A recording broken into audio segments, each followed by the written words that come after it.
In August 2018, the Sounding Coastal Change project joined 350 family campers on Northey Island in the Blackwater Estuary, Essex, for the National Trust Castaway Festival. Sounding Coastal Change is a research project that uses sound, music, and different kinds of listening to explore how the East Anglian coast is changing and how people's lives are changing with it. We also consider how to bring human and non-human voices together to think about the future of this living landscape. As you'll hear, Northey Island has a unique history in the development of coastal management strategies around the United Kingdom. The island and its surrounding saltwater marsh are dynamic and always changing, and what happens at the island affects different parts of the estuary. This process is amplified by the local effects of global climate change through higher tides and more frequent storms and flooding events. The island is rich with bird and insect life, a working livestock farm with an abundance of hedgerows, fruit trees, fungi, grasses, wildflowers, marsh lavender and samphire. There is even a tiny beach. In many ways, the island can be thought of as a microcosm of the entire East Anglian coast. Well, what's difficult to imagine when you look across the marshes on Northey Island is that in the 19th century they would have been covered with fields of wheat and barley. Now, we can just about pick out some details in the earthworks on the marshes that indicate this, but what we know happened historically was that in 1897 the last crop was sown and then harvested, and then the ploughman returned to his fields in the autumn and winter to plough, perhaps with horses or maybe at that date with a traction engine, imagining the crop he was going to plant and the great harvest he was going to get in 1898. But on the 29th of November, there was a massive flood right throughout Essex, and Northey Island was flooded, and all the arable, which is now marsh, was inundated with salt water. They tried over several years to block up the breaches in the seawall, but never succeeded. And eventually all efforts were abandoned. But then what happened is that the incoming tides and the outflowing tides gradually etched out any small undulations in the ground to create a system of creeks.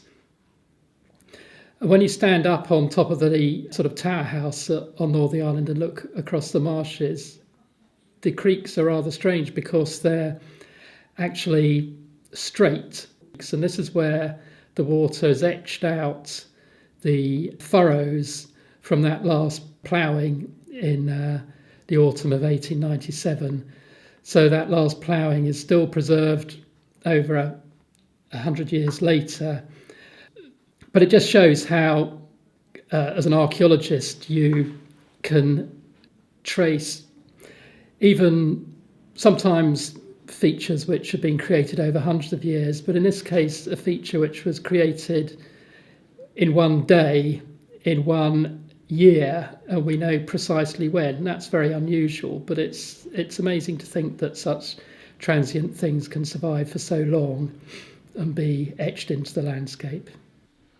Salt marshes sit in the section of the tide which is more or less between the neap tide and the spring tide, so this is the high water zones that happen, and they're a very sort of niche environment where plants and species survive and exist in them, and they support a lot of other ecology that survives in the estuary, in an estuarine environment. Salt marshes exist on shallow coastal areas, and under sea level rise these are very vulnerable to loss, to erosion, and at Northey Island in the Blackwater estuary that is exactly what's happening. We've got significant loss of the habitat, and that habitat supports not only the plants that are on it, but also invertebrate species that live on those plants, fish that feed in the creeks, birds that hunker down in the creeks in bad weather, and roost and breed on top of the marsh. So a very important So these species use the salt marsh, and the salt marsh is supporting this wider habitat. So as the salt marsh gets smaller, so does the potential for other life to exist in the environment.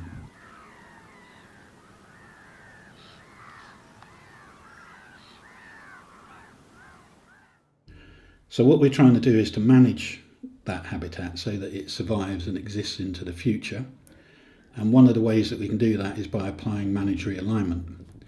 And what that is taking down a flood defence to allow the sea into the land behind and the salt marsh to form on that land. The reason for that is that naturally a salt marsh would migrate inland and up a slope as sea level rises. With a seawall in place, it can't do that, and the salt marsh gets squeezed out of existence in front of the seawall. So if we take some seawalls down and move inland, we can create the habitat, recreate the habitat in those areas.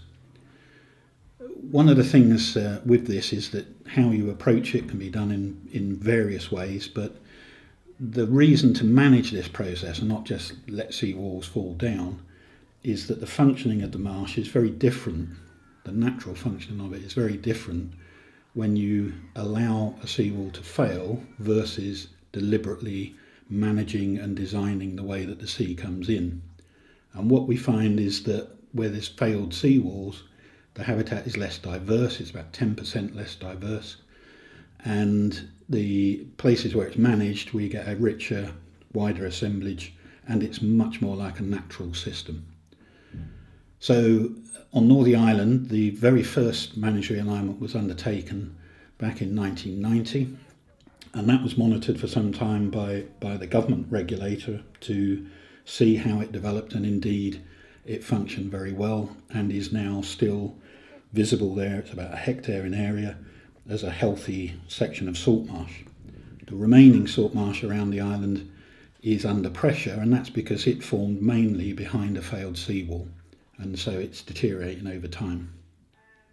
So that 1 hectare, you may say it's a very small area, it is, but that was the first one that was done, and it was at the time considered very pioneering and sort of risky thing to do, but it demonstrated that the approach could be applied, and that has then been applied around the rest of the country, and there's now another 5,000 hectares of salt marsh that's been created on the back of it. So, small things sometimes are very important to demonstrate what can be achieved. And, the pressures of sea level rise are continuing. They will continue into the future. So we recognise that we need to create some more space for nature, to move some more seawalls back and make some more salt marsh habitat. And that's part of our adaptation for the impacts of sea level rise and climate change. We're not, of course, only managing in that way.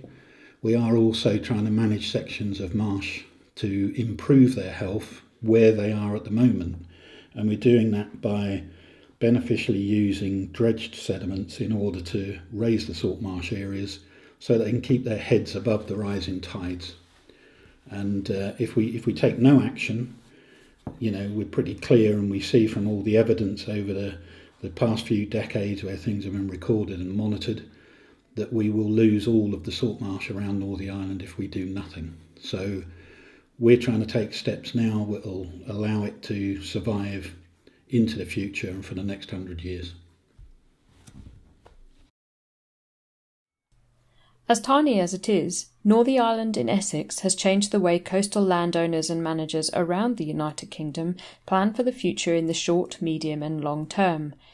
On a much smaller temporal scale, at the 3-day Castaway Festival, Sounding Coastal Change encouraged families to sonically engage with their environment, exploring the island and its various habitats with professional sound recording equipment.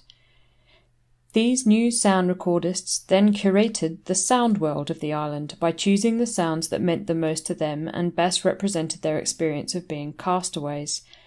Sometimes someone's choice might actually be a thing that makes no sound at all, but the choice is important because it is a way of giving voice, of noticing the significance of something and communicating it to others.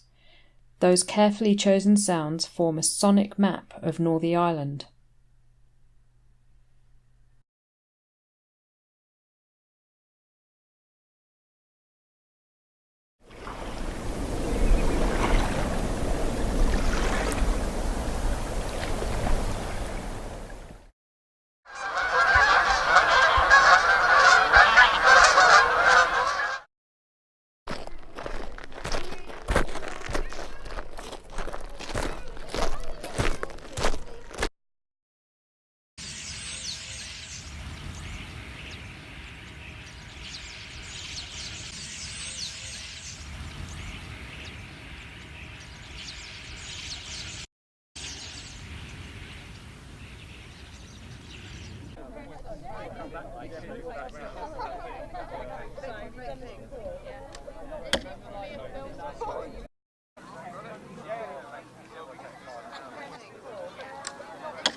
Keep making that noise.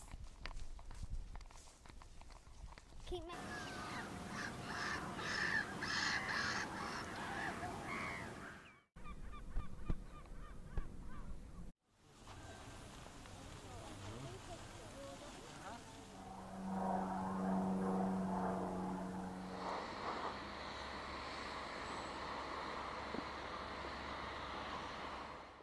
Sonic mapping at the National Trust Castaway Festival is an experiment in engaging visitors differently and directly with the many voices of this living landscape as it is changing, with the full understanding that these voices are continuously negotiating their existence here, their continuing presence on or around the island.